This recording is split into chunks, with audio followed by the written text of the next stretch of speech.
So Purim is upon us, and for many people, Purim is such a happy and joyous occasion.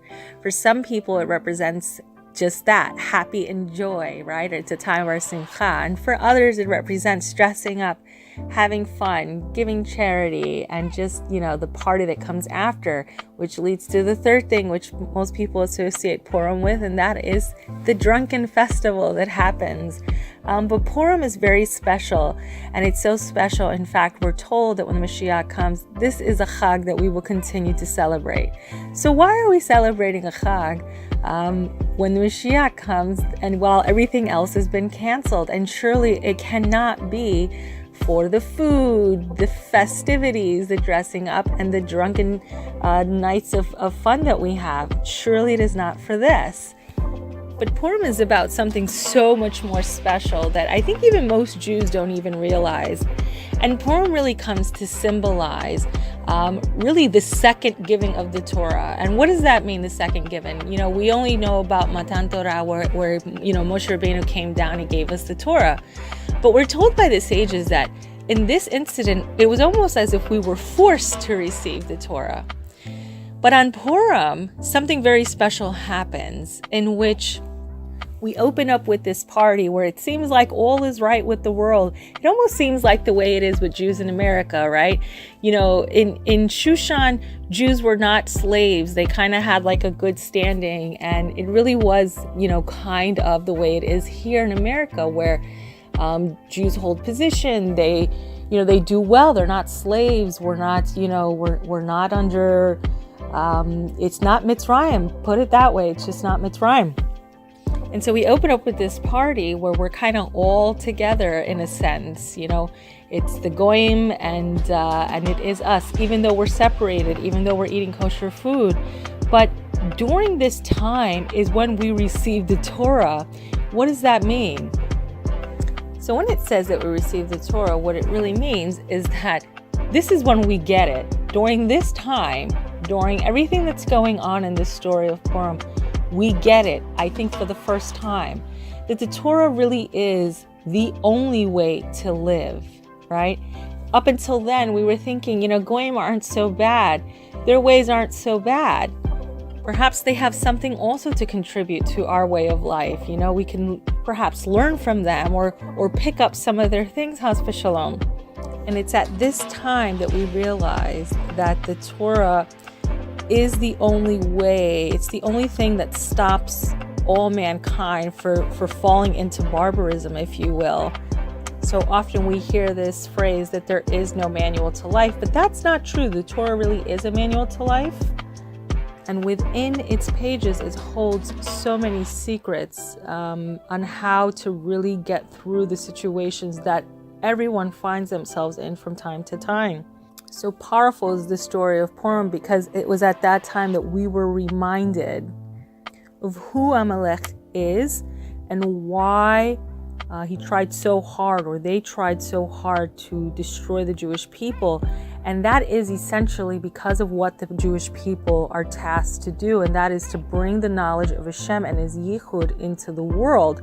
So bringing that knowledge and that oneness of Hashem really does rub Amalek the wrong way. And in fact, we are commanded on a daily basis during the 6 remembrances to remember what Amalek did to us on the way. What did he do to us? Well, he skipped over 5 towns to come and try to destroy us simply for the fact that we represent a message very contrary to what Amalek and what they tried to spread to the world, which is that the human is a God in itself. You are a God. Your will also has a place. Your will is supreme and it's superior to the will of God, Chas v'shalom. And Jews really come to say, no, that's not what's happening. And you see that this hatred has been going on since the Midbar. Fast forward now to the time of Shushan, where the story of Purim plays out, and really it could be a Hollywood blockbuster. I mean, Hashem really did a great job in all of the secrecy, the conspiracy, the hiding, the this and that. But through this all, the most important thing comes out is that The nations do not have something to offer. They don't have a better way than Hashem. Hashem has the best way. There is nothing but Hashem. It is all Hashem, and His will is the only thing that exists. There is nothing else. There is only the oneness of Hashem. So this really comes at a time to re-remind us. Purim is a time to re-remind each and every one of us, especially in this day and age, where not just in America, but in the world, where we are really being shoved with this message to all be the same, to assimilate, to we are all just, one. And this is so contrary to what Hashem has clearly written out, and for all time immemorial, that there is separations, there is delineations. I mean, can you imagine if you went into your closet, everything was the same? You went into your neighbor's closet, everything the same. In fact, their house looks like yours, their car looks like yours, you look like them, the trees, everything looks the same.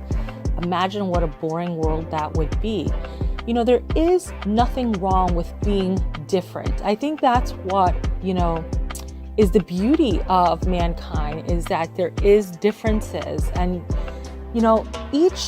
each nation has something beautiful about it, and we are just different, and we are called to be separate. We're not called to be like everyone else. We are called to be Jews, and I think that many of us have forgotten what that means. And it doesn't mean that we go and we look to the nations to dictate to us something contrary to what Hashem has already told us is the secret sauce for a winning formula in life. And it is for this reason that it is said that we accepted the Torah at the time of Purim, which is why it will never be canceled. Baruch Hashem for that. So I want to wish everyone a safe and happy Purim Sameach. I hope you have a great time. May this be a time that your mazal changes for the good. You should only hear good news. If you were in a distressing time, I pray that B'ezrat Hashem it will flip over and you will see and hear only good things. But I pray that of all the things that you hear and that you really take with you this Purim is that you are unique and special. There is only one of you. There has never been one of you, and there will never be another one of you. Please be unique and really, really utilize all the gifts that Hashem has given you to bring that knowledge of the oneness of Hashem into this world. Hag Sameach, everyone.